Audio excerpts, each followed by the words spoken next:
네, 다 함께 일어나셔서 오늘 말씀 봉독하시겠습니다. 오늘 말씀은 두 군데의 말씀입니다. 먼저 예레미야 31장 31절입니다. 구약 페이지 1102쪽 예레미야 31장 31절부터 34절까지 저와 여러분 한 절씩 교독하시겠습니다. 1102쪽 여호와의 말씀이니라. 보라, 날이 이르리니 내가 이스라엘 집과 유다 집에 새 언약을 맺으리라. 이 언약은 내가 그들의 조상들의 손을 잡고 애굽 땅에서 인도하여 내던 날에 맺은 것과 같이 아니할 것은 내가 그들의 남편이 되었으도 그들이 내 언약을 깨뜨렸음이라. 여호와의 말씀이니라.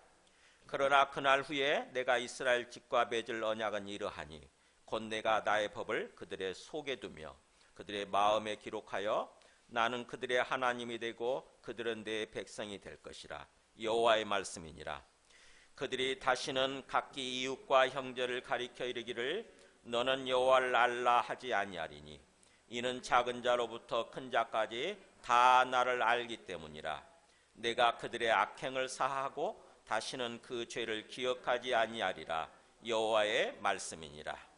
네, 두 번째 말씀은 히브리서입니다. 히브리서 8장입니다.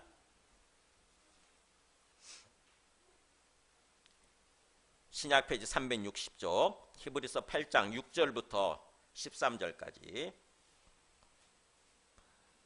히브리서 8장 6절에서 13절까지 역시 저와 여러분이 한 절씩 교독하시겠습니다. 그러나 이제 그는 더 아름다운 직분을 얻으셨으니 그는 더 좋은 약속으로 세우신 더 좋은 언약의 중보자시라. 저 첫 언약이 무음하였더라면 둘째 것을 요구할 일이 없었으려니와 그들의 잘못을 지적하여 말씀하시되 주께서 이르시되 볼지어다 날이 이르리니 내가 이스라엘 집과 유다 집과 더불어 새 언약을 맺으리라. 또 주께서 이르시기를 이 언약은 내가 그들의 열조의 손을 잡고 애굽 땅에서 인도하여 내던 날에 그들과 맺은 언약과 같이 아니하도다. 그들은 내 언약 안에 머물러 있지 아니하므로 내가 그들을 돌보지 아니하였노라. 또 주께서 이르시되 그날 후에 내가 이스라엘 집과 맺을 언약은 이것이니 내 법을 그들의 생각에 두고 그들의 마음에 이것을 기록하리라. 나는 그들에게 하나님이 되고 그들은 내게 백성이 되리라. 또 각각 자기 나라 사람과 각각 자기 형제를 가르쳐 이르기를 주를 알라 하지 아니할 것은 그들이 작은 자로부터 큰 자까지 다 나를 알미라. 내가 그들의 불의를 긍휼히 여기고 그들의 죄를 다시 기억하지 아니하리라 하셨느니라. 새 언약이라 말씀하셨음에 첫 것은 낡아지게 하신 것이니 낡아지고 쇠하는 것은 없어져 가는 것이니라. 아멘. 앉으시겠습니다. 성경의 말씀이 하나님의 말씀이니까 다 중요하죠. 근데 그 성경의 말씀 중에서도 특별히 중요한 말씀들이 있다고 하는 것입니다. 어떻게 보면 분수령을 이루는 그런 말씀들인 거죠. 분기점을 이루는. 오늘 읽은 말씀이 그렇습니다. 오늘 읽은 말씀이 성경이라고 하는 게 구약은 이스라엘 역사잖아요. 그 이스라엘 역사가 진행이 되는 데 있어서 일종의 분기점, 분수령을 이루는 말씀이에요. 그리고 또 신약의 말씀은 이 신약은 또 우리 성도들의 삶을 기록한 거잖아요. 그 우리 성도들의 삶에 있어서 분수령을 이루는, 분기점을 이루는 그런 말씀이라고 하는 것입니다. 그래서 오늘 말씀이 너무너무 중요합니다. 오늘 말씀을 잘 듣고 깨달아야 성경이 읽어져요. 그리고 목사님들의 설교가 들리기 시작합니다. 이 말씀의 입각에서 성경이 기록이 되어 있고 또 이 말씀의 입각에서 목사님들의 설교를 하는 거거든요. 그렇기 때문에 이 말씀이 오늘 처음 오신 분들도 굉장히 어떻게 보면 정말 좋은 어떤 기회에 오신 거죠. 자, 오늘 말씀을 통해서 하나님께서 우리를 어떻게 구원하시고 어떤 삶으로 인도하시려고 하시는지 이 말씀을 잘 듣고 깨달으시기 바랍니다. 여러분, 말씀을 시작하기 전에 여러분은 하나님을 어떻게 믿게 되셨어요? 또 예수님을 어떻게 믿게 되셨어요? 하나님을 믿는 그 믿음에 있어서 근거가 뭐예요? 무엇을 근거로 해서 하나님을 믿게 되셨습니까? 우리는 얼떨결에 하나님을 믿고 또 하나님을 믿는다고 생각하면서 살고 있지만 이런 질문을 받으면 좀 당황하게 되죠. 내 믿음의 근거가 뭐지? 내가 어떻게 해서 무엇을 근거로 해서 하나님이 살아계신다, 하나님이 나의 주님이시다, 이걸 믿고 사는 거지? 깊이 생각해 보게 되잖아요.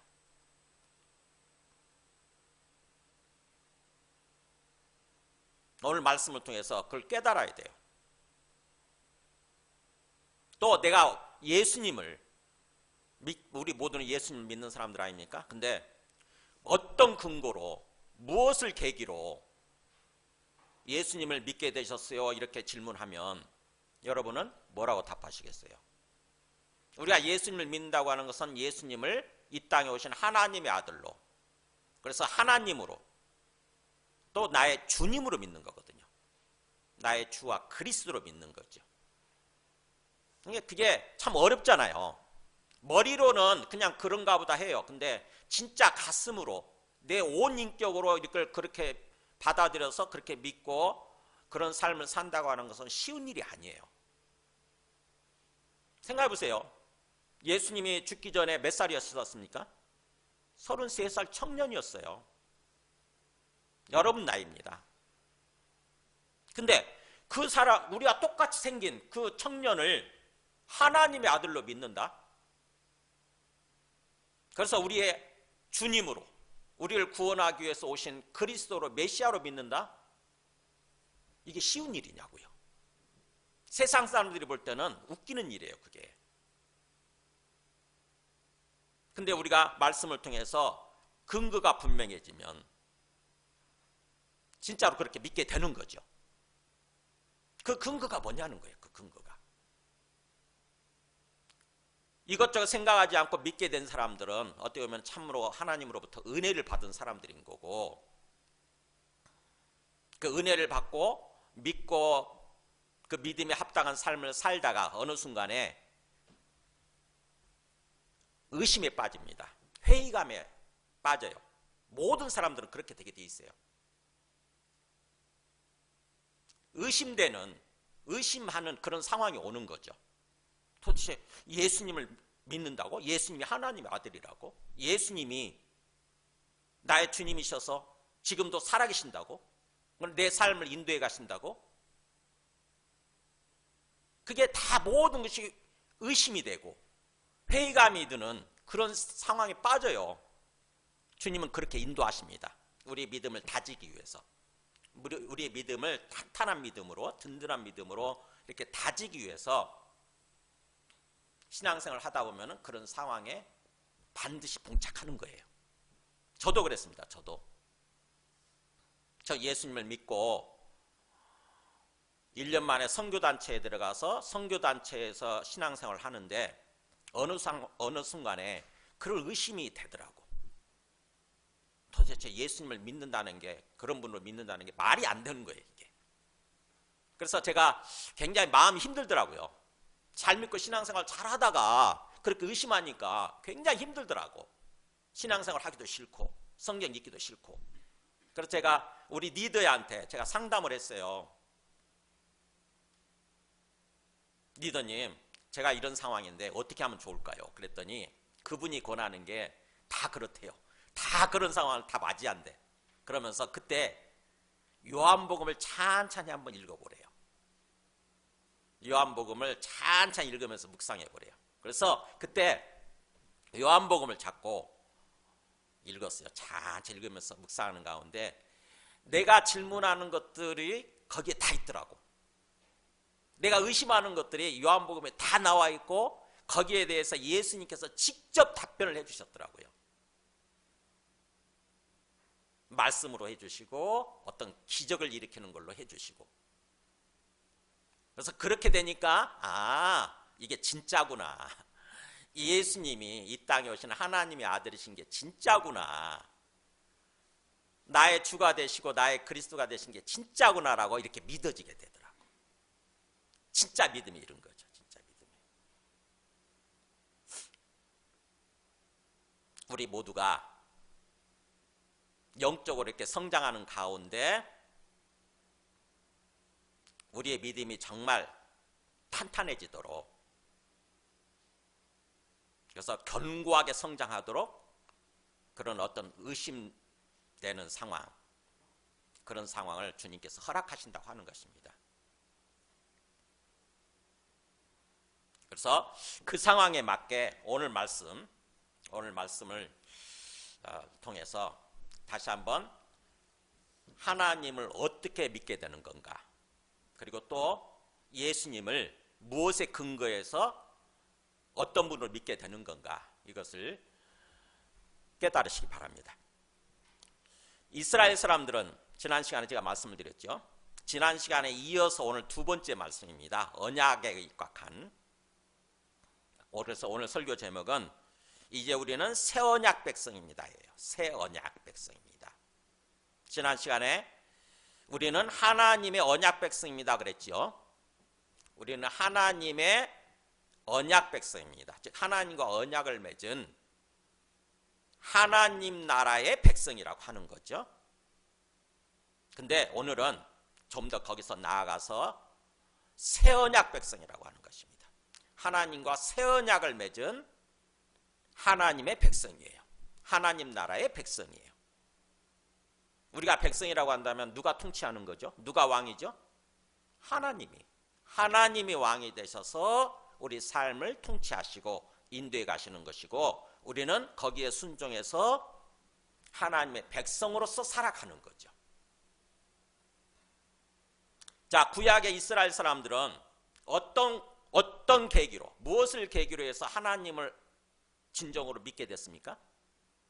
출애굽 과정이에요. 출애굽 과정. 지난 시간 말씀드렸죠. 애굽이 노예자, 이집트죠, 이집트. 이집트에서 노예로 살고 있었어요. 이스라엘 백성들이 노예로 살고 있었는데 하나님께서 모세를 보내셔서 모세를 통해서 기적을 일으키시는 거예요. 10가지 재앙 있잖아요. 10가지 재앙. 막 우박이 하늘에서 쏟아진다거나. 마지막 재앙은 뭐냐면은 장자들이 다 죽잖아요. 그죠? 장자들, 첫 아들들 다 죽는 거예요. 짐승도 첫 새끼가 다 죽는 거예요. 그런데 이스라엘에 속한 장자들은 죽지 않는 것입니다. 이스라엘에 속한 그 짐승들, 새끼들은 죽지 않는 거예요. 하나님이 그렇게 경고하셨잖아요. 이스라엘 백성들을 내보내지 않으면 내가 이런 어떤 재앙을 너희들한테 주겠다. 근데 그 사람들이 말을 듣지 않았죠. 노예들을 쉽게 풀어줄 리가 없잖아요. 그 사람들이 없어지면 내가 직접 일해야 되는데. 그러니까 노예 해방을 좀처럼 하기 힘든 거죠. 근데 하나님께서 경고하신 대로 진짜 장자들이 다 죽는 거예요. 그동안 9가지 재앙을 통해서도 하나님이 두려웠는데 진짜인 것 같기도 하고 막 그랬는데 장자들이 죽으니까, 장자라고 하는 것은 내 생명과 같은 존재잖아요. 내 생명보다 소중한 존재죠. 내 장자가 죽는다고 생각해 보세요. 내 첫 자식이 죽는다고 생각해 보세요. 근데 이스라엘 사람들은, 이집트 사람들은 그걸 당한 거죠. 그래서 그들이 완전히 겁먹어가지고 완전히 하나님께 굴복하는 거죠. 이스라엘 사람들을 내보냅니다. 노예 상태에서 해방시키는 거예요. 너희들 나가라. 마음대로 나가라. 심지어는 뭔가 주저주저하고 안 나가려고 그러니까 돈을 싸질러줘요. 돈을 싸주면서 야! 이 돈 갖고 나가. 제발 나가줘. 그런 거죠. 그게 출애굽이에요. 그걸 보면서, 그걸 경험하면서 이스라엘 사람들은 모세가 말씀하는 여호와 하나님이 진짜다. 여호와 하나님이 진짜 살아계신다. 이걸 받아들이게 된 거예요. 그러면서 또 출애굽을 한 다음에 애굽에서 나온 다음에 애굽 사람들이 쫓아오죠.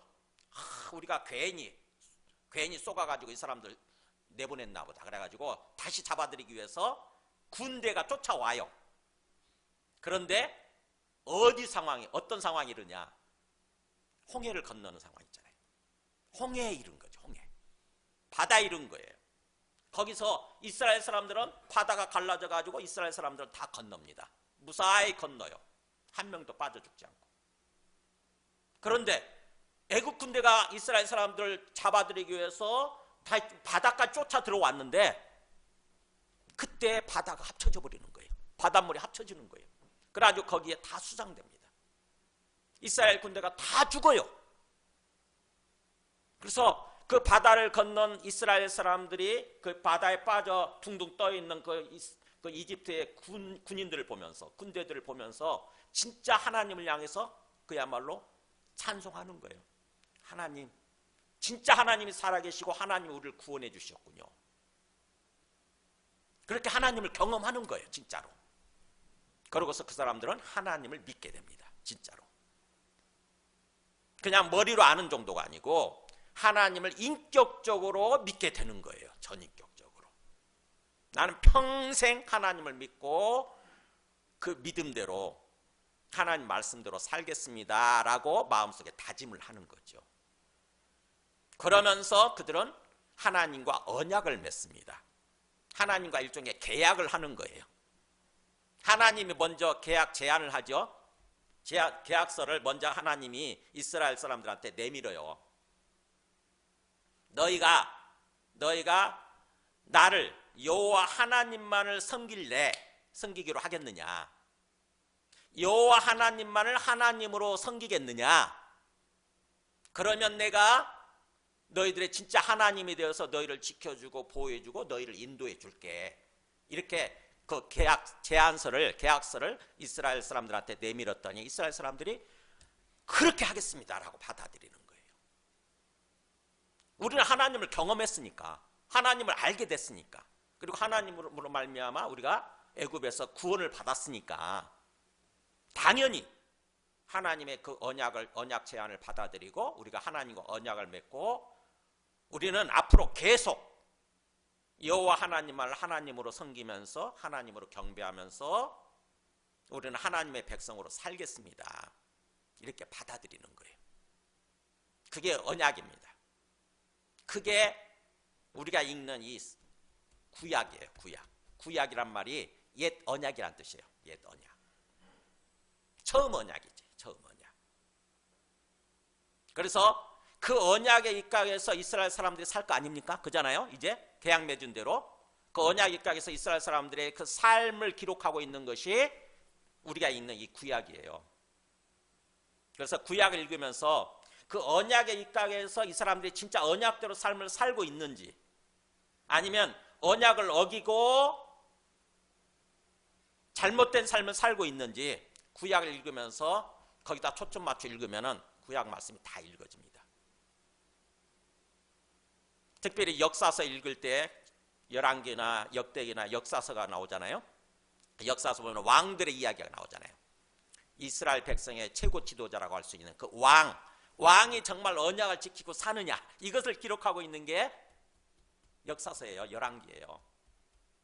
근데 보면은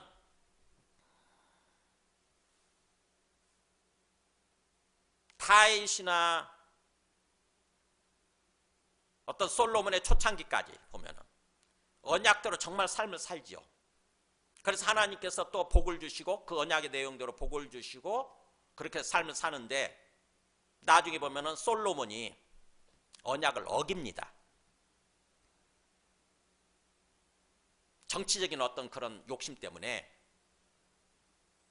다른 이방 민족의 공주들을 왕비로 맞이하는 거예요. 그래서 그 사람들이 이방신을 끌고 옵니다. 우상을 끌고 오는 거예요. 그러는 바람에 또 우상을 섬기는 거예요. 언약의 내용이 여호와 하나님만을 하나님으로 섬기라고 하는 그 언약인데 여호와 하나님을 제껴두고 우상을 또 섬기는 거예요. 그 언약을 깨뜨리는 거죠. 그러면 하나님께서 미리 예고하신 대로, 경고하신 대로 뭐예요? 하나님께서 재앙을 베푸시는 거죠. 징계하시는 거예요. 그 징계의 끝이 바로 뭐냐면은 멸망이에요. 멸망. 북이스라엘은 BC 722년에 아수르에 멸망하고 남쪽 유다는 BC 586년에 바벨론에 멸망하잖아요. 그래서 포로로 끌려갑니다. 언약을 깨뜨렸기 때문에, 언약에 입각해서 삶을 살지 않았기 때문에, 그것이 구약의 내용이에요.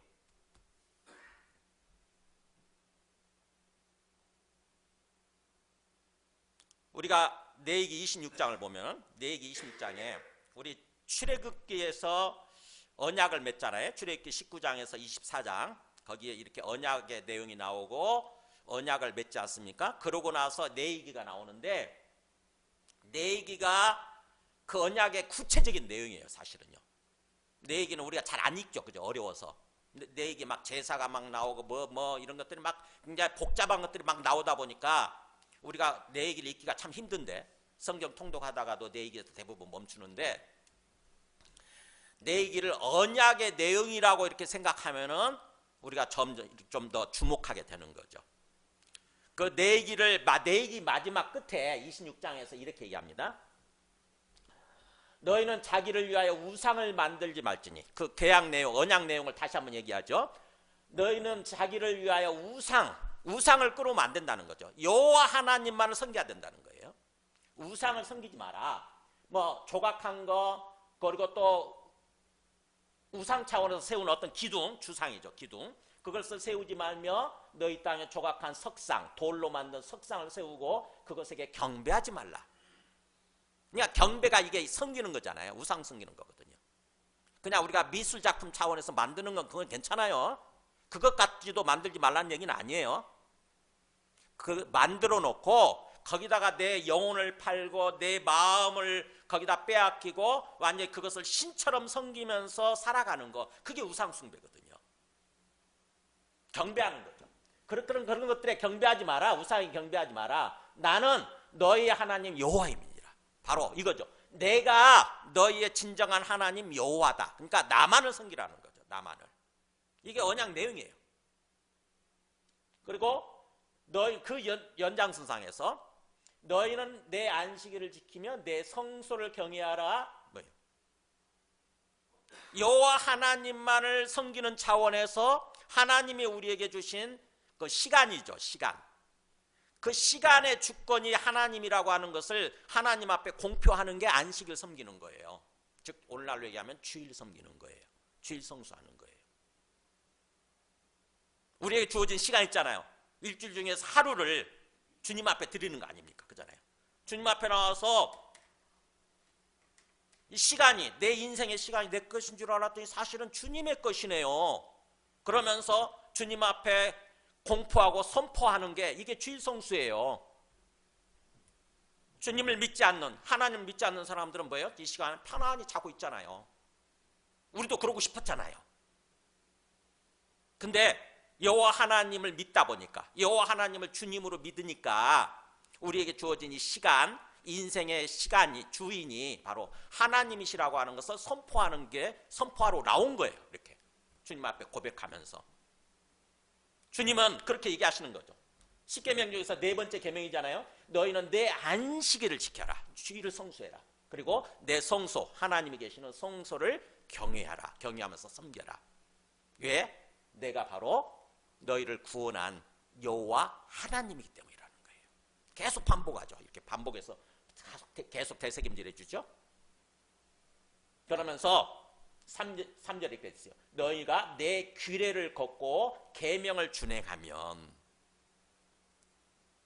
우리 26장에는 규례와 그냥 합쳐놨더라고. 규례와 내 계명을 준행하면 이렇게 돼 있더라고. 근데 정확히 제가 원어의 입각에서, 히브리의 입각에서 이렇게 다시 조금 풀어서 썼어요. 너희가 내 규례를 걷고, 규례를 따라 걷고 계명을 준행한다면, 즉 다시 말하면 언약대로 산다고 한다면 이런 뜻이에요. 이게 언약대로 산다고 한다면, 규례가 뭐냐?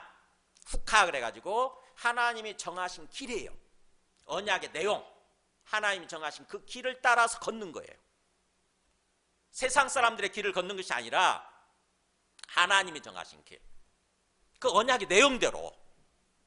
그러면서 내 계명, 미츠바, 그래 명령이죠. 명령. 너무 중요하기 때문에, 우리를 죽이고 살리는 그런 말씀들이기 때문에 명령 형식으로 하나님 말씀하신 게 있거든요. 그게 십계명도 명령 아닙니까? 그잖아요. 십계명이 명령의, 언약의 주된 내용이에요. 십계명이. 언약, 하나님께서 우리와 맺은 언약의 주된 내용이 십계명입니다. 그러니까 내가 언약대로 삶을 살고 있느냐, 아니면 언약을 어기고 살고 있느냐 하는 것을 이렇게 진단하고 체크하려면 십계명에 비춰보면 돼요. 십계명에 비추어서 십계명 찬찬히 읽으면서 내 삶을 돌아보는 거죠. 십계명, 그래서 중요하기 때문에 십계명 모든 성경 표지에 기록을 해놨어요. 다 이렇게 표지에다가. 제 성경 표지에도 있어요. 뒷면에. 그래가지고 1계명부터 4계명까지 여호와 하나님만을 섬기라고 하는 계명이잖아요. 그죠? 여호와 하나님만. 절대로 1계명이 뭡니까? 너는 나 외에 다른 신을 너에게 주지 마라. 여호와 하나님 외에 뭐 다른 신을 끌어가지고 이걸 하나님이라고 그런 식으로 경배하지 말라는 거죠. 그리고 너를 위해서, 2계명은 너를 위해서 뭔가 우상 만들지 마라. 그리고 세 번째 계명은 너는 너의 하나님 여호와 이름을 망령되게 부르지 마라. 뭐요? 하나님 이름을 찾으면서 예배 드릴 때 하나님 이름 찾고, 하나님께 뭔가 하나님을 찾고 하나님 섬긴다고 그러면서, 하나님께 경배한다고 그러면서 망령된 마음, 망령됐다는 게 뭐죠? 정신 나간 모습이거든요. 미친 모습. 정신 나간 모습. 함부로 하나님 이름을 부르는 거예요. 함부로 하나님을 믿는 거죠. 그냥 아주 가볍게 하나님을 멸시하는 거예요. 무시하는 거예요. 하나님 믿는다고 그러면서 세상 사람들과 똑같이 말하고 세상 사람들과 똑같이 행동하고, 그러면 하나님을 망령되게 부르는 거예요. 진짜로 믿는 게 아닌 거예요. 그런 식으로 4계명까지 여호와 하나님만을 오직 진짜로 내 마음을 다해서 경외하고 경배하면서 삶을 살라고 하는 그 언약의 내용인 거죠. 그리고 5계명부터 10계명까지는 뭐냐면은 다른 사람들과의 관계예요. 이웃과의 관계, 이웃과의 관계. 즉, 내 이웃은 나 외에 다른 사람이에요. 그 사람들을 진정으로 존중하고 사랑하는 그런 모습으로 살라고 하는 거죠. 내 이웃의 출발이 누구냐? 부모님이에요, 부모님. 그래서 5계명, 부모님 계명부터 시작하는 거예요. 내 부모를 뭐라고 그랬어요? 공경하라. 그러니까 이웃을 사랑하는 삶을 살아야 되는데, 부모님이니까 부모님에 대해서는 부모님 공경하는 게 이웃사랑이라고 하는 거죠. 부모님으로서 인정을 해주는 거예요. 부모님으로서 내 마음을 다해서 공경하고 섬기면서 사는 거예요. 그러면서 그것이 나중에 다른 사람에 대해서 뭐예요? 살인하지 마라. 다른 사람들에서 어떻게 보면은 생명을 존중해 주는 거죠. 다른 사람 존중해 주는 거죠. 그래서 살인하지 말라고 하는 것이 꼭 살인만 하지 말라는 얘기가 아니라 폭행도 해서는 안 되는 거죠. 심지어는 미워해서도 안 된다고 하는 그런 뜻이라고 예수님 말씀하시잖아요. 미워하는 것도 살인하는 거다. 그리고 뭐예요? 간음하지 마라.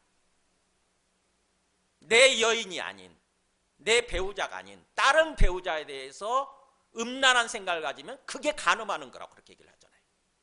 그러니까 성적인 면에 있어서 존중해 주는 거죠. 그리고 뭐예요? 도둑질하지 마라. 남의 것 물건 도둑질하지 말라는 거예요.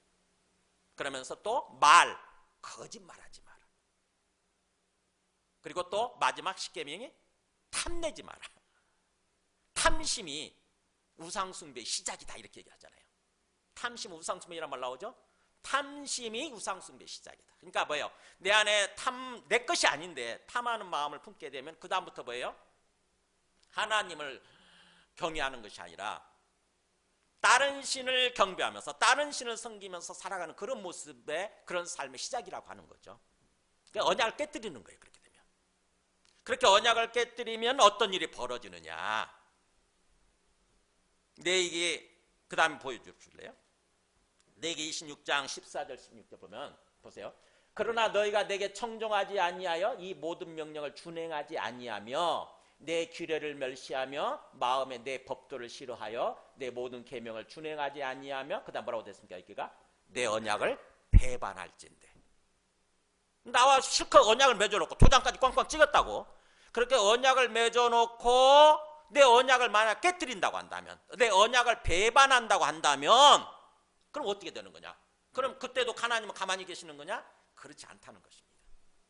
우리가 계약서에 도장 찍고 계약을 맺은 다음에 한쪽에서 계약을 깨뜨리면 어떻게 되죠?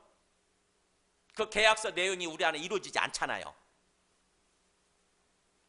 어떻게 되죠? 우리 보통 계약을 깨뜨리게 되면은 그 계약금 주었던 것들 다 내 거가 아니잖아요. 다 주어져야 하잖아요. 그 사람한테, 상대방한테 주는 거잖아요. 이렇게.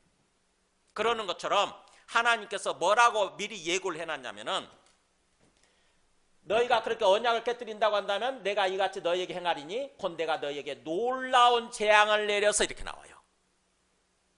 상상을 초월하는 엄청난 재앙이 그다음부터 시작된다고 하는 것입니다.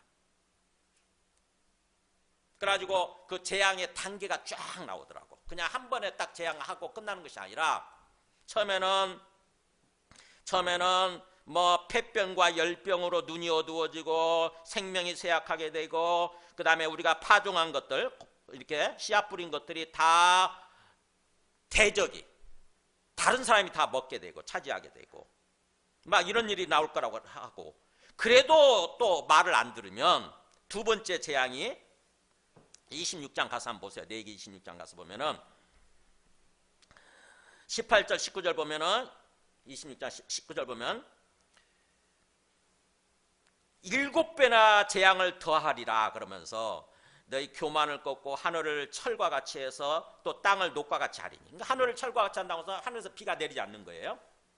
그래서 어떻게 보면 흉년, 가뭄 이런 것들이 이제 있게 되는 거죠. 하늘을 철과 같이 하고 땅을 녹과 같이 하리니. 땅에서 뭐 열심히 파종을 하고 열심히 뭔가 일을 해도 수확이 없는 거예요. 수확이. 그래서 너희의 수고가 헛될지라. 이게 두 번째 재앙이고. 그래도 또 말을 안 듣는다. 계속 언약 깨뜨린 삶을 산다. 그러면 이제 21절부터는 세 번째 재앙이죠. 너희가 나를 거슬러 내게 청종하지 아니할진대 7배나 재앙을 더해서 22절 보면 들짐승을 너희 중에 보내가지고 들짐승이 자녀들을 죽이게 되고 가축을 멸하게 되고 막 그렇게 될 거다. 이게 세 번째 재앙이에요. 생각해보세요. 정말 끔찍하잖아요. 그 다음에 그래도 또 말 안 들으면 23절부터 26절까지가 네 번째 재앙이에요. 이런 일을 해도 말을 안 듣는다. 하나님께 돌아오지 않는다 그러면 이제 전쟁이 벌어진다는 거죠. 25절에 내가 칼을 너희에게 가져다가 그러잖아요. 그리고 또 너희 중에 연병을 보내고 전염병이 또 퍼지는 거예요. 그러니까 전쟁과 전염병은 하나님이 허락하신 거예요. 일종의. 우리가 하나님의 언약대로 삶을 살지 않을 때 우리가 정신 차리도록 하나님이 허락하셔서 일어나는 일들이 전쟁이고 전염병이에요. 그래도 말을 안 듣는다. 그러면 마지막 다섯 번째 재앙이 그 27절부터 펼쳐집니다. 어떤 재앙이 펼쳐지느냐? 먹을 게 없어가지고 29절에 보면은 너희가 아들의 살을 먹을 것이요 딸의 살을 먹을 것이며. 여러분 상상이 되십니까? 자식을 잡아서 먹는다는 거죠. 너무 먹을 게 없으니까. 이런 일이 일어날까요? 일어났습니다. 예루살렘이 멸망할 때 바벨론 군대가 와가지고 다 포위를 하고 멸망시킬 때 포위를 한 상태에서 물도 떨어지고 먹을 것도 떨어지니까 진짜 이런 일을 벌인 거예요. 상상할 수 없는 일이 일어난 거예요. 이게 하나님이 미리 경고하신 거예요. 이런 일이 일어날 거라고. 이게 언약이에요. 이게 언약. 그러니까 참 어떻게 보면은 우리가 가볍게 생각할 게 아니라 하나님과 우리가 언약 맺은 그게 너무너무 중요하다는 것을 마음속에 생각하고 깨닫고 정말 하나님을 잘 믿고 믿음대로 삶을 살아야 되는 거죠. 근데 오늘날 대충 설렁설렁 믿는 사람들 어떻게 합니까? 기독교 신자한테 가서 점치고 무당한테 찾아가서 점치고 이러잖아요. 역술인들 불러서 점치고. 그게 우상숭배예요. 그게 언약을 깨뜨리는 거예요. 그냥 겉에 어떤 종교활동만 할 뿐이지 진짜 마음을 다해서 여호와 하나님만을 하나님으로 나의 주인으로 믿고 그 앞에 경외하는 마음으로 두렵고 떨린 마음으로 삶을 살아야 되는데 그렇게 하지 않는 거죠. 내 욕심 때문에 내가 주인 되어서 우상신을 끌어오고 나에게 도움을 준다고 하는 뭔가 보탬이 된다고 하는 우상신을 끌어와서 우상신한테 절하고 우상신한테 돈 갖다 바치고 우상신을 경배하는 삶을 사는 거예요. 그러면 진짜 하나님이 살아계신다고 한다면 우리 눈에 보이지 않지만 하나님이 진짜 하늘에 살아계시고 우리를 다 지켜보고 계신다고 한다면 그 하나님이 그걸 기뻐하시겠냐고요. 하나님이 예고하신 대로 재앙을 베풀 수밖에 없는 거죠. 징계를 내릴 수밖에 없는 거예요. 정신 차리도록 우리가 정신 차리고 다시 하나님께로 돌아오도록. 그것이 바로 북이스라엘의 멸망 또 남쪽 유다의 바벨론의 멸망 그거예요. 그게 하나님의 징계입니다. 그래서 그들이 그 징계가 징계가 계속 끝까지 지속되는 건 아니죠. 우리가 아들을 사랑하기 때문에 아들이 뭔가 잘못했을 때 아들 종아리를 걷어해가지고 종아리에 회초를 때리고 뭔가 손을 들고 서 있어 이렇게 징계를 내린다 할지라도 그것을 계속 하진 않잖아요. 그죠? 좀 시간이 지나면은 거두잖아요. 그 징계를 멈추지 않습니까? 이스라엘 사람들도 마찬가지예요. 하나님이 이스라엘 사람들을 자기 아들처럼 자기 생명처럼 이렇게 사랑하는 거 아닙니까? 그래서 언약을 깨뜨렸을 때 징계를 내렸지만 시간이 지나서 70년이죠. 70년. 7 곱하기 10년이에요. 그러니까 충분한 시간이에요. 70년이 지난 다음에 다시 그 징계를 거두시고 다시 회복시키는 거죠. 그 사람들을 바벨론에서 돌아오게 만드는 거예요. 우리가 일제 해방이 되어서 일제 36년 어떤 그로부터 해방이 되어서 광복절을 맞이했듯이 그런 식으로 이스라엘 사람들이 바벨론 포로에서 돌아옵니다. 그 돌아오고 나서 돌아올 때 사실은 돌아올 것을 예정을 하고 주신 말씀이 오늘 이 예레미야서 말씀인 거예요. 새 언약을 맺겠다. 새 언약. 그러니까 뭐냐? 그렇게 언약을 맺었는데 이스라엘 사람들이 언약을 지키지 못하는 거예요. 언약대로 삶을 살지 못하는 거예요. 왜죠?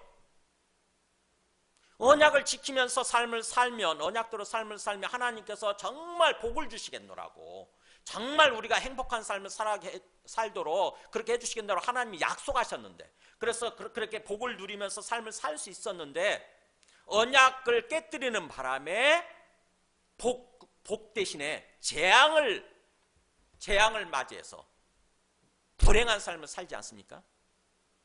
근데 어떻게 해서 그렇게 된 거냐고요. 왜 그 언약대로 삶을 살지 못했을까요? 그 두 가지 이유가 나오는 거 잘 보세요. 거기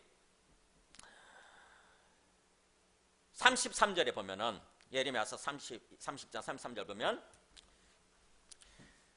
그러나 그날 후에 내가 이스라엘 집과 맺을 언약은 이러하니 그러면서 곧 내가 나의 법을 그들의 속에 두며 그들의 마음에 기록하여 이런 말 나오죠. 그러니까 새 언약은 뭐냐? 옛 언약의 한계를 극복한 거예요. 옛 언약의 근본적인 어떤 문제점이 있었거든요.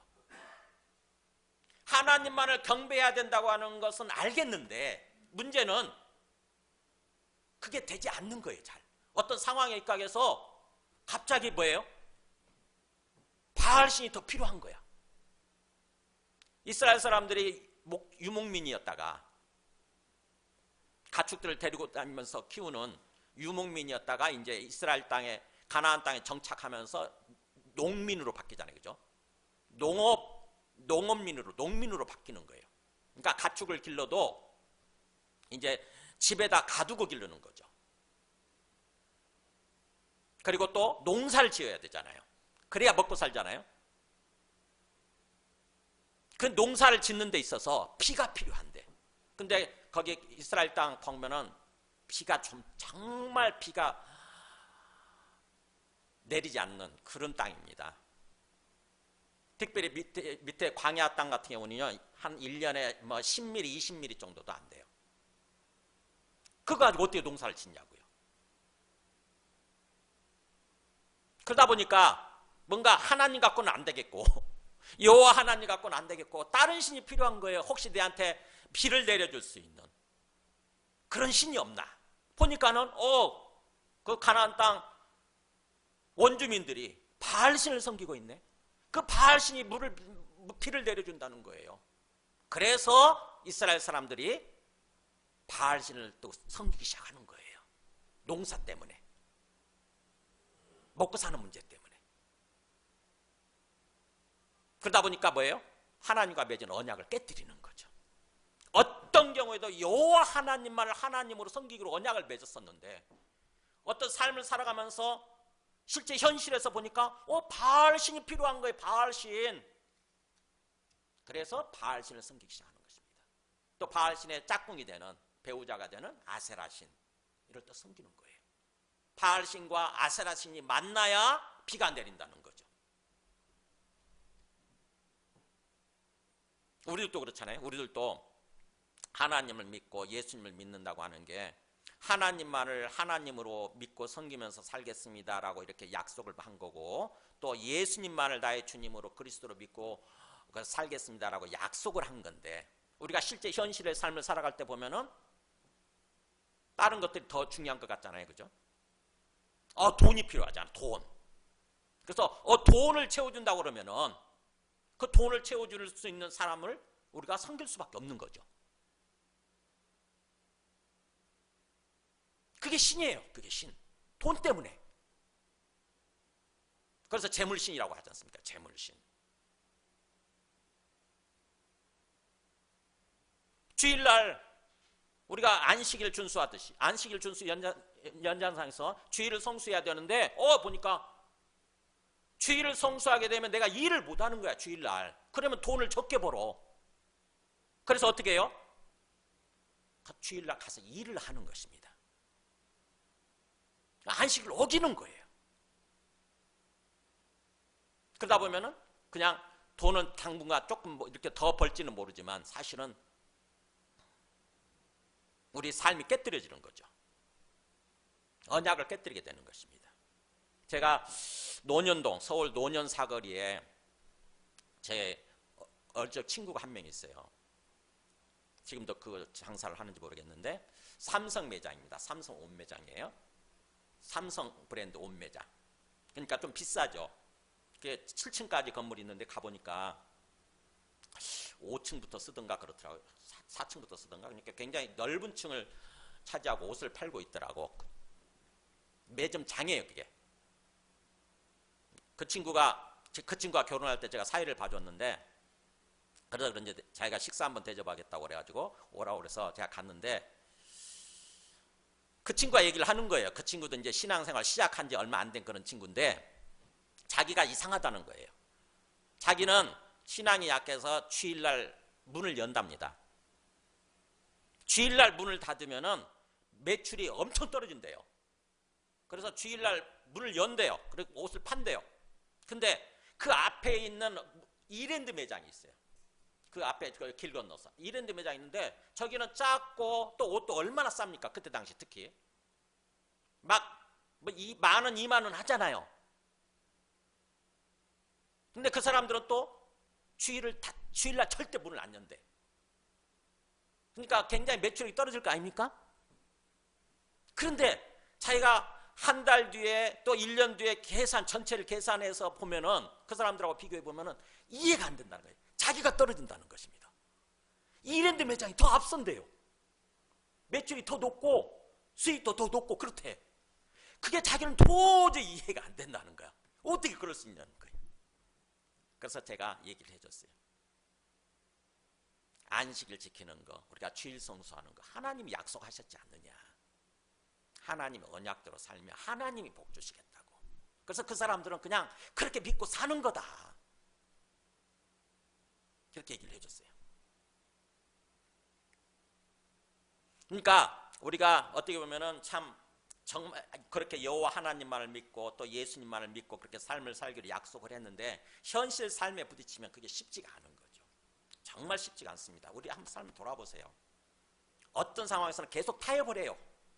하나님을 잠시 눈을 감는 거죠. 하나님을 잠시 눈을 감고 하나님 가만히 계세요. 그냥 이 문제에서는 그냥 간섭하지 마세요. 그러면서 다른 신을 끌어와서 뭐 재물신이나 어떤 우리 어떤 자식 성공의 신이나 이런 것들을 다 끌고 와서 그것을 섬기면서 사는 거예요.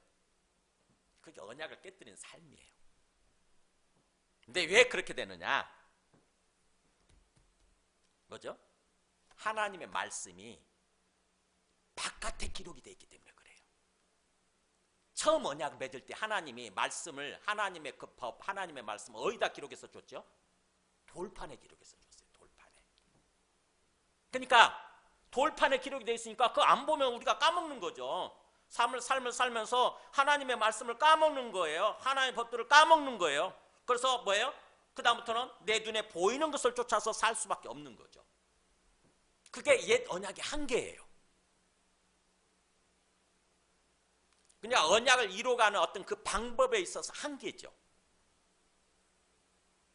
그리고 또 뭐냐? 그들이 그렇게 언약을 깨뜨리게 되면 이게 죄를 짓는 거잖아요. 그래서 성경에서 죄라고 하는 것은 사실은요, 죄의 본질은 하나님을 어기는 거예요. 하나님을 어기는 거. 하나님이 아닌 다른 것을 하나님으로 섬기면서 사는 거. 이게 죄의 본질입니다. 죄의 시작이고. 그러면서 이제 내 구체적으로 뭐 거짓말을 한다거나 도둑질을 한다거나 살인을 한다거나 이라고 구체적인 어떤 범죄 행위를 하게 되는데 그것도 죄지만 성경에서 말씀하는 진짜 죄의 본질은 뭐냐면 하나님이 아닌 다른 신, 우상을 섬기는 거예요.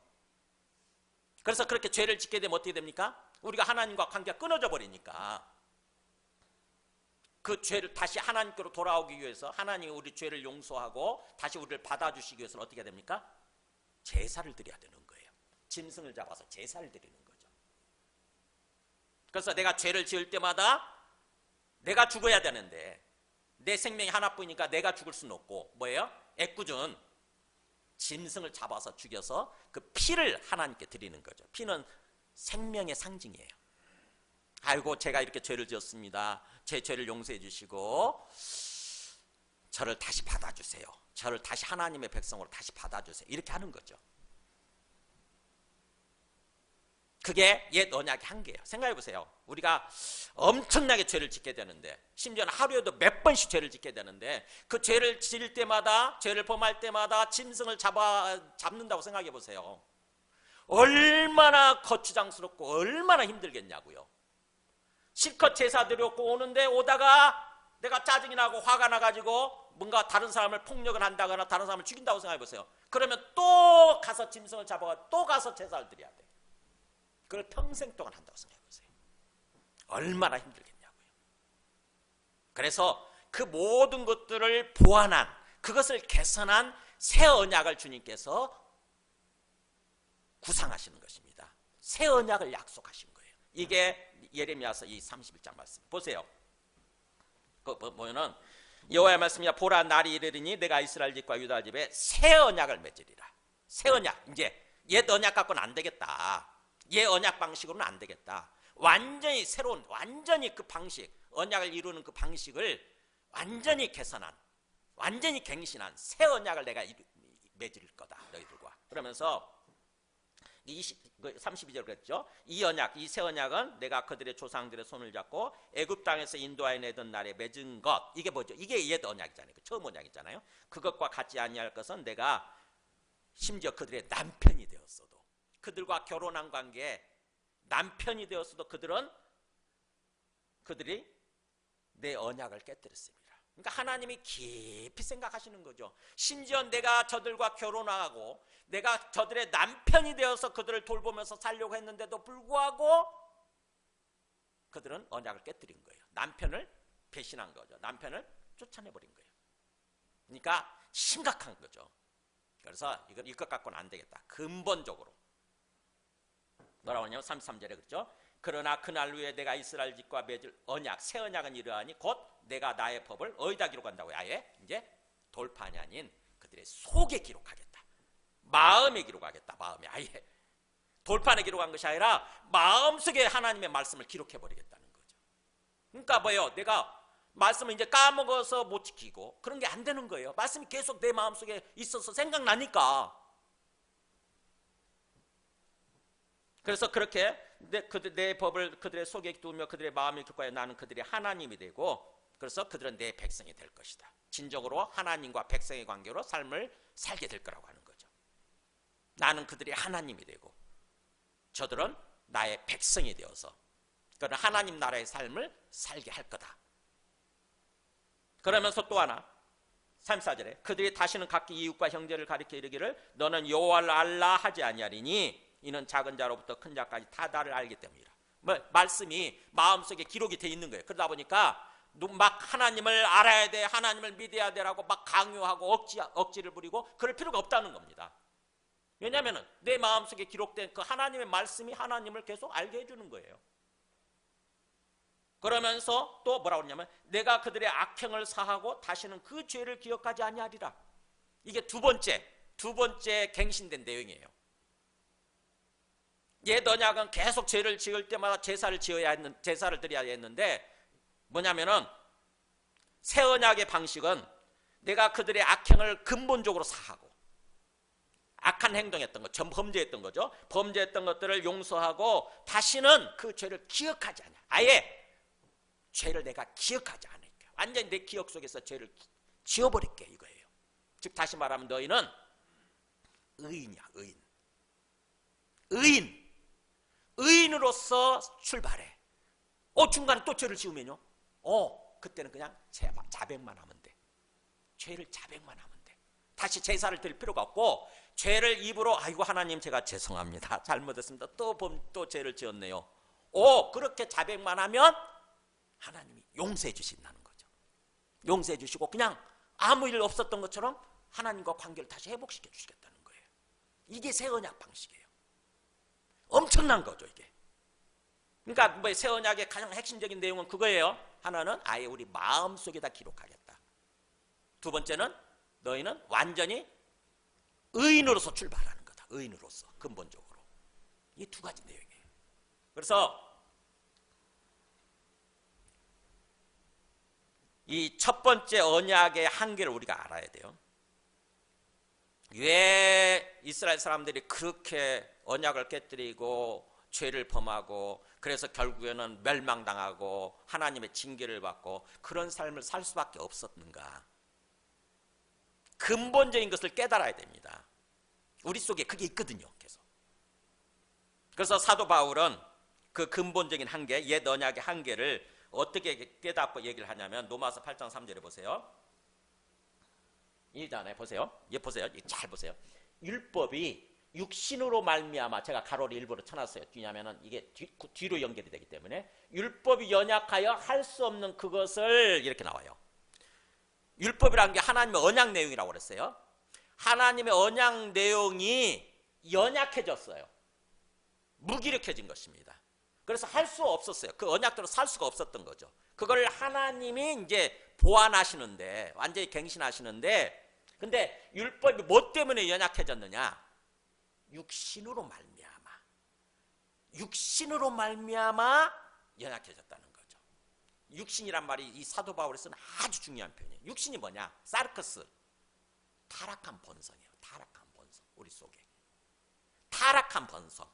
우리 인간성이라고 생각하면 돼요. 타락한 인간성, 타락한 본성, 요것 때문에 우리가 율법대로 말씀대로 살 수 없었다는 거죠.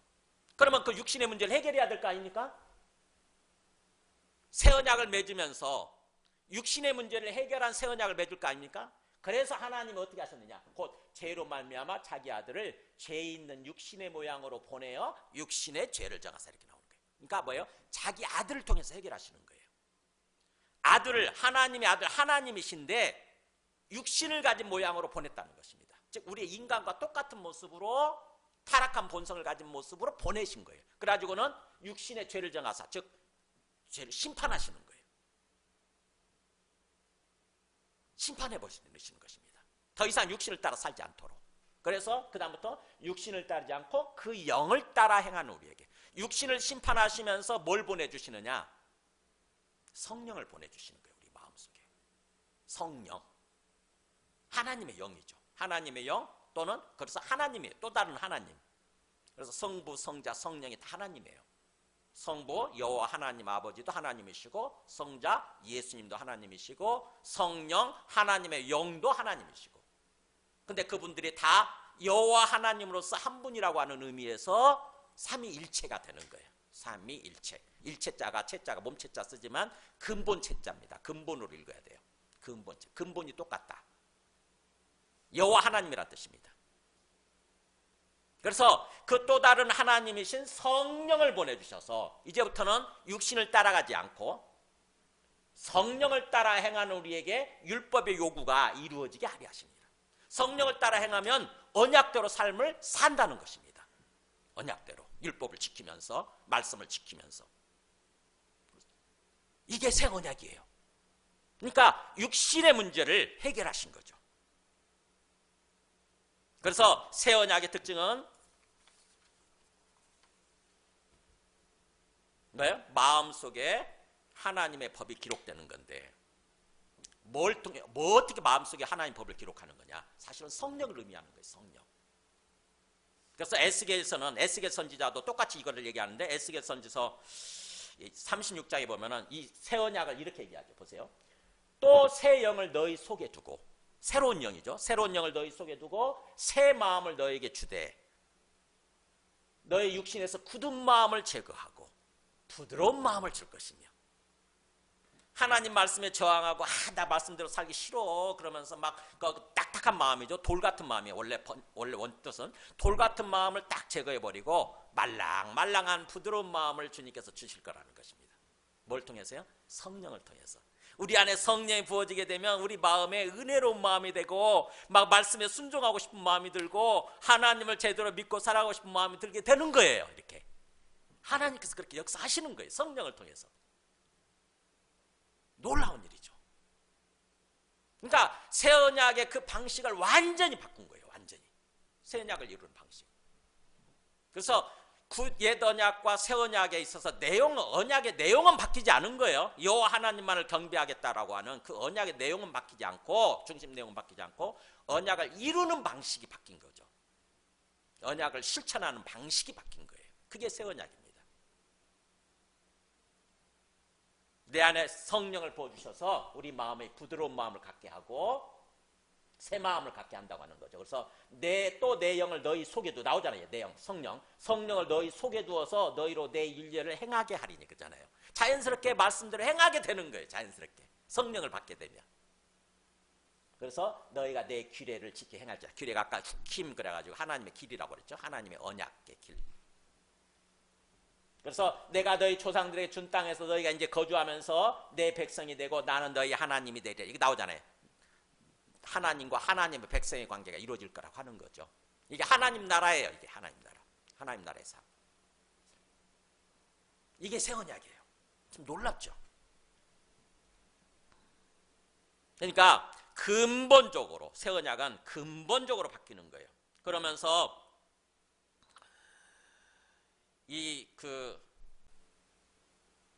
예수님으로 말미암아 우리가 새로운 어떤 존재로 시작하는 거죠. 그래서 이 예레미야 말씀을 받아가지고 이제 히브리서 말씀을 보겠습니다. 히브리서 기자가 예수님을 소개하면서 예수님이야말로 6절에 그렇게 시작을 하죠. 그러나 이제 그는 더 아름다운 직분을 받으셨는데 그는 더 좋은 약속으로 세우신 더 좋은 언약의 중보자다. 그러니까 새 언약이 더 좋은 언약이라는 거죠. 옛 언약보다 더 좋은 새 언약의 중보자, 새 언약을 소개하는, 새 언약을 우리로 인도하는 그런 중보자, 중간자 되시는 분이라는 것입니다. 예수님이 직접 오셔서 십자가 죽으시기 전에 누가복음 22장 20절에 보면은 이렇게 얘기를 하죠. 이렇게 얘기해요. 이 잔은 성찬식 할 때 이 잔은 내 피로 세우는 새 언약이니 그러잖아요. 내 피가 뭐죠? 예수님 죽음이잖아요. 십자가 죽음.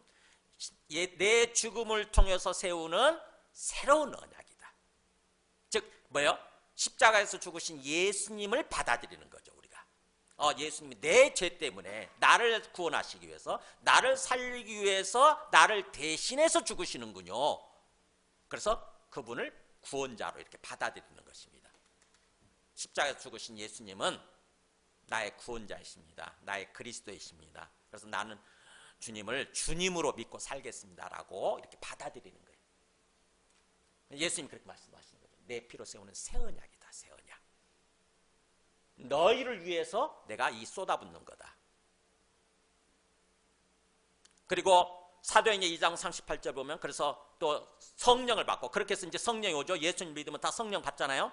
성령을 받은 다음에 성령이 이 땅에 내려온 다음에 사도 베드로가 첫 설교를 하잖아요. 사도행전 2장인데 첫 설교를 하면서 마지막 결론에 이렇게 얘기해요. 결론에 베드로가 이르되 너희가 각각 회개하여. 그러니까 예수님 믿고 구원받고 성령 받는 것은 1대1 관계지 어떤 그 도매금으로 넘어가는 게 아니에요. 우리 아버지 어머니가 구원받은 어떤 그 사람이라고 해서 자식도 자연스럽게 구원받는 사람이 되는 거 아닙니다. 각각 1대1 관계예요. 너희가 각각 회개하여 예수 그리스도 이름으로 세례를 받고, 즉 예수가 그리스도라고 인정을 하고 고백을 하고 그 다음에 그런 의미에서 물세례를 받잖아요. 죄를 씻어내는 일종의 상징적인 행위죠. 물세례를 받고 그러면 그리고 죄 사함을 받으라. 그러면 주님께서 죄를 용서해 주시는 거죠. 그동안 하나님을 모르고 살았던 그 죄, 하나님 인정하지 않고 살았던 그 모든 죄를 다 용서해 주시는 거죠.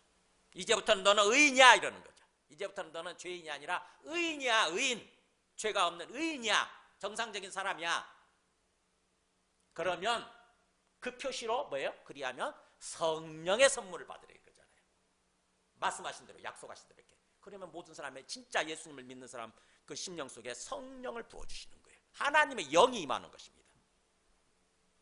새언약대로 이루어지는 거죠. 그래서 히브리서 9장 15절에서도 그렇게 얘기하지 않습니까? 이로 말미암아 그는 새 언약의 중보자시다. 그리고 이는 첫 언약 때 범한 죄에서 속량하려고 죽었어. 그러니까 옛 언약이죠. 옛 언약 하에서 계속 죄를 범하면서 살았던, 언약을 깨뜨린 삶을 살았던 그 죄에서 뭐예요? 속량하려고, 죄를 없애주려고 죽으셔서, 그래서 이제 부르심을 입은 자로 하여금 영원한 기업, 천국이죠. 영원한 기업의 약속을 얻게 하려 하십니다. 완전히 구원해 주시는 것입니다.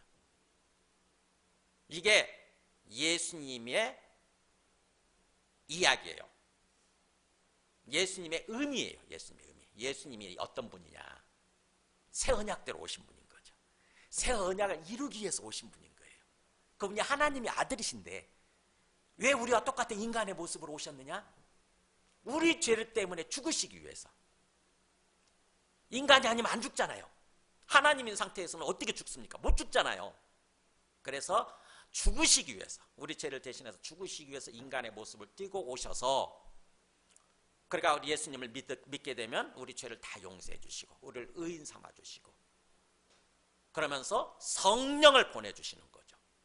그래서 성령 우리 마음속에 임하게 되면 우리 마음이 새 마음, 부드러운 마음이 되어지고 주님의 말씀에 순종하고자 하는 그런 마음이 되어지고 또 주님의 말씀을 깨닫게 되고, 그래서 온전히 주님의 통치를 받으면서 하나님 나라의 삶을 살게 되는 거예요.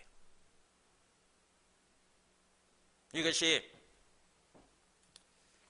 우리가 오늘 설교 제목대로 우리는 새 언약의, 이제 우리는 새 언약의 백성입니다라고 하는 그런 의미예요.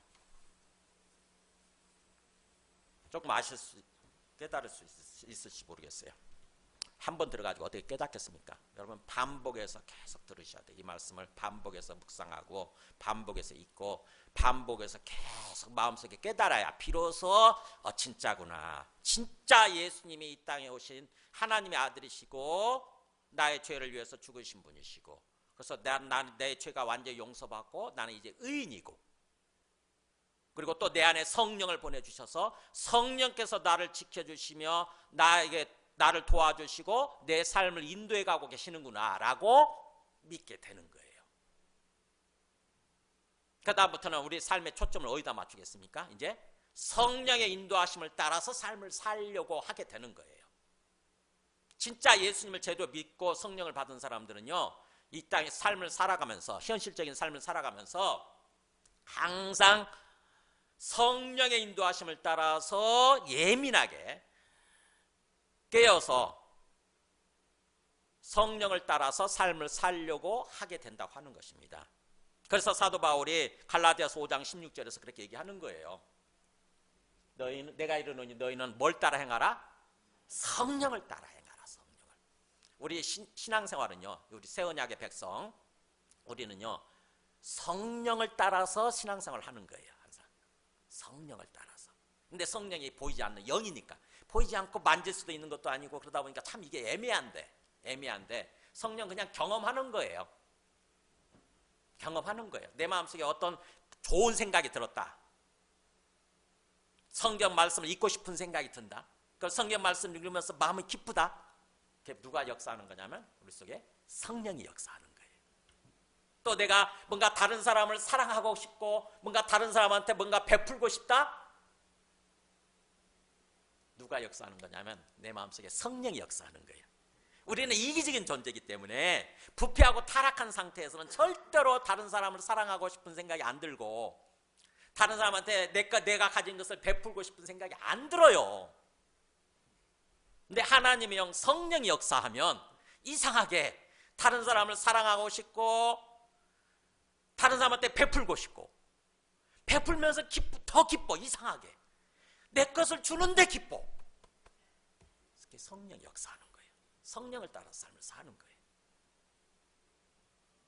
이렇게 예배를 드리면서 하나님의 말씀을 들으면서 이상하게 내 마음이 은혜롭고 기쁘다? 누가 역사하는 거냐면 성령이 역사하는 거예요. 성령을 따라 사는 거예요. 그 사도 바울이 너희는 강조하지 않아. 내가 분명히 말하는데 너희는 성령을 따라 행하라. 그리하면 육체가 육신이에요. 육신. 부패하고 타락한 본성. 육신의 욕심을 이루지 아니하리라. 육신의 욕망대로 살지 않게 될 거다. 매 순간 상황 속에서 항상 성령의 인도하심을 따라서 삶을 살려고 하게 되면 육신의 욕망대로 살지 않게 되는 거죠. 그리고 우리가 순간순간 또 죄를 지었다 할지라도 요한일서 1장 9절 우리가 예배 시작할 때 항상 이 말씀을 낭독하잖아요. 요한일서 1장 9절에 이 말씀 아시죠? 우리가 그렇게 또 삶을 열심히 성령을 따라 삶을 살다가도 순간순간 죄를 범하잖아요. 또 그래서 어떻게 하면 되느냐?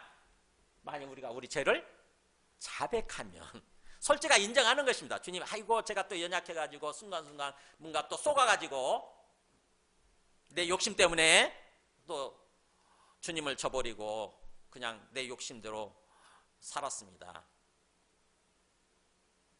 하나님이 아닌 다른 것들 우상을 섬기면서 살았습니다. 주님 죄송합니다. 주님 잘못했습니다. 이러면 뭐예요? 주님이 언제 그랬냐는 듯이 우리 죄를 다 깨끗하게 해주신다는 거죠. 그리고 다시 관계를 회복시켜 주시는 거예요. 그는 미쁘시고 루사 믿을 만한 분이라는 거죠. 우리 죄를 사하시며 우리를 모든 불의, 이 불의가 죄 아닙니까? 불의한 행동들, 악한 행동들, 악한 죄 이런 것들에서 다 깨끗하게 완전히 깨끗하게 해주실 거다. 그러니까 우리는 뭐예요? 엄청난 존재잖아요. 사실은 그잖아요. 지금 보면은 이 새 언약 신학의 새 언약 사상 입각에서 보면은 우리는요 정말 엄청난 혜택을 받은 존재예요. 구약의 사람들하고는 완전히 달라요. 엄청난 존재입니다. 엄청난 은혜를 받은 존재, 엄청난 혜택을 받은 존재입니다. 우리는 그것을 마음속에 잘 기억하고 그걸 누리면서 살아야 되는 거죠. 우리는 죄인이었지만 용서받았어요. 예수님을 믿는 순간 우리는 용서받은 의인이에요. 의인. 우리 신분, 우리의 정체성은 뭐냐? 의인이라고요. 의인. 그래서 의인에서 출발하는 거예요. 의인에서. 죄인에서 출발하는 게 아니라 의인에서 출발해서 새로운 삶을 살기 시작하는 거죠. 그래서 사도 바울이 제가 그분 좀 시간 저기에서 넘겼는데 그래도 짚고 넘어가죠. 로마서 5장 1절에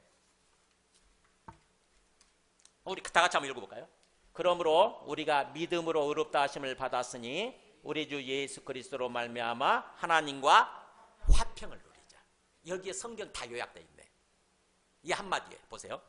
믿음으로 예수님을 믿었어요. 하나님 보내주신 새 언약의 존재 예수님을 믿었더니 하나님이 너 죄 다 용서받았어. 너 죄인 아니야 라고 의인이라고 칭해 주시는 거죠. 이신칭이란 말 들어보셨어요? 믿음으로 의롭다 해주신다. 예수님을 믿었더니 넌 의인이야. 이제 의인이라고. 내 정상적인 내 자녀고 정상적인 내 백성이야. 이렇게 얘기해 주시는 거예요. 의인이야. 넌 더 이상 죄인이 아니야. 내게로 돌아온 나와 관계를 완전히 회복한 의인이라고. 하나님의 자녀고 하나님의 백성이야 라고 해주시는 거예요. 그래서 의롭다 하심을 받았으니 그 다음부터 우리가 어떤 삶을 살아야 된다? 우리 예수 그리스도로 말미암아, 즉 중보자 대신 항상 예수 그리스도를 통해서 하나님과 더불어 화평을 누리는 삶, 하나님과 화평을 누리는 삶, 이게 신앙생활이에요. 이게 우리의 인생이에요. 하나님과 더불어 화평을 누리는 삶. 즉 다시 말하면 뭐예요? 나 혼자 인생길을 걸어가는 것이 아니라 항상 하나님과 뭐예요? 알콩달콩 사랑을 나누면서 하나님과 더불어 걸어가는 거예요. 하나님과 더불어 인생길을 사는 거예요. 이게 신앙생활이에요. 이렇게 될 거라고, 이렇게 해주시겠다라고 하나님이 약속해 주셨잖아요. 예수님으로 말미암아 너희 죄를 다 용서하고 또 성령을 보내주셔서 성령을 통해서 하나님과 함께 더불어 살아가는 그런 삶이 되게 하겠노라고 이렇게 약속해 주셨잖아요. 그렇다고 한다면 우리 정체성에 대해서 나는 의인이구나, 나는 이제 더 이상 죄인이 아니라 예수님 안에서 나는 이제 의인이구나, 정상적인 사람이구나 이렇게 생각을 하고 그 다음부터 이제 내 삶을 이제부터는 하나님과 함께 더불어 살아야지. 나 혼자가 아니네. 하나님이 내 안에 오셔서 아예 나와 함께 계시네. 그러다 보면 항상 하나님을 기억하고 항상 하나님을 떠올리고 항상 하나님을 부르고 항상 하나님과 대화하면서 하나님과 함께 걸어가는 것입니다. 이게 신앙생활이에요. 그래서 예수님이 요한복음 14장 17절에 그렇게 얘기했잖아요. 성령이 오시면 그는 너희와 함께 거하심이요. 또 뭐라고 그랬어요? 그는 너희 속에 계시겠습니다. 이 엄청난 걸 아닙니까? 온 세상을 지으시는 하나님이, 우주를 지으시는 우주의 통치자 하나님이 어디 와 계신다고요? 내 속에 와 계신다. 내 속에. 이게 상상이 됩니까? 이게 상상도 안 돼요, 사실은. 근데 이게 사실이라고 한다면, 이게 사실이라고 한다면, 생각해보세요. 이게 사실이라고 한다면, 이게 사실인데도 나 혼자 인생길을 걸어가겠다고? 나 혼자 살겠다고? 얼마나 어리석냐고요, 그게. 하나님이 내 안에 오셔서 24시간 항상 내 안에 상주하고 계시면서 일평생 내내 나와 함께 해주시겠다고 그러는데 내가 너를 지켜주고 너를 보호해주고 너의 필요한 것을 채워주고 너의 앞길을 인도해 주겠더라고 이렇게 얘기하시는데 저 하나님 필요 없어요. 그냥 저는 한번 예배만 드리는 걸로 끝이에요. 그게 전부예요. 그걸로 다예요. 이렇게 생각하면서 살겠다고요? 얼마나 어리석냐고요, 그게. 우리는 항상 내 안에 와 계시는 주님을 생각하는 거예요. 그래서 주님을 생각하고 주님을 자꾸 찾는 것입니다. 주님 이렇게 부르면 돼요. 주님 제 안에 계셔서 감사합니다. 나 혼자 고아처럼 그렇게 내버려 두지 아니하시고 주님 내 안에 오셔서 항상 나와 함께 계시니 감사합니다. 주님 감사합니다. 그러면서 주님을 계속 찾는 거예요. 그러면서 어려운 상황을 맞이했을 때 나 혼자 고민하고 걱정하는 것이 아니라 이거 어떡하지 이렇게 하는 게 아니라 뭐예요? 누구를 찾으면 됩니까? 주님 찾으면 돼요. 주님 아시죠?